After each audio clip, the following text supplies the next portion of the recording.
తెలంగాణ ప్రజాప్రతినిధులకు టీటీడీ శుభవార్త చెప్పింది. తెలంగాణ రాష్ట్రం నుండి వచ్చే సిఫార్సు లేఖల విషయంలో కీలక నిర్ణయం తీసుకున్న టీటీడీ ఈ మేరకు కీలక విషయం వెల్లడించింది. మార్చి 24వ తేదీ నుండి తెలంగాణ సిఫార్సు లేఖలకు శ్రీవారి దర్శనం కేటాయింపు చేస్తున్నట్లు తెలిపింది. గత ప్రభుత్వ హయాంలో తెలంగాణ నుండి వచ్చిన సిఫార్సు లేఖలు పట్టించుకోలేదు. ఇప్పుడు టీటీడీ తెలంగాణ ప్రజాప్రతినిధుల లేఖలు స్వీకరించనుంది. తాజాగా సీఎం చంద్రబాబు నాయుడు ఆదేశాలు, టీటీడీ చైర్మన్ బీఆర్ నాయుడు ప్రత్యేక చొరవతో తెలంగాణ ప్రజాప్రతినిధులు లేఖలు స్వీకరించే విధానం అమలు చేయనున్నారు. సోమ, మంగళవారాల్లో తెలంగాణ సిఫార్సు లేఖపై వీఐపీ బ్రేక్ దర్శనం కేటాయింపు చేస్తున్నట్టు పేర్కొన్నారు.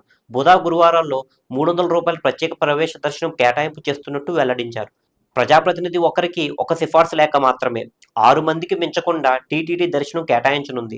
ఏపీ ప్రజాప్రతినిధులకు ఇకపై సోమవారం దర్శనానికి సిఫార్సు లేఖలు స్వీకరించబడవని పేర్కొంది.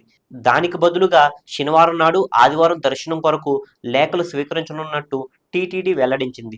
సుదీర్ఘంగా చర్చించి అన్ని అంశాలను పరిగణలోకి తీసుకున్న అనంతరం టీటీడీ ఈ మేరకు నిర్ణయం తీసుకున్నట్టు తెలుస్తుంది.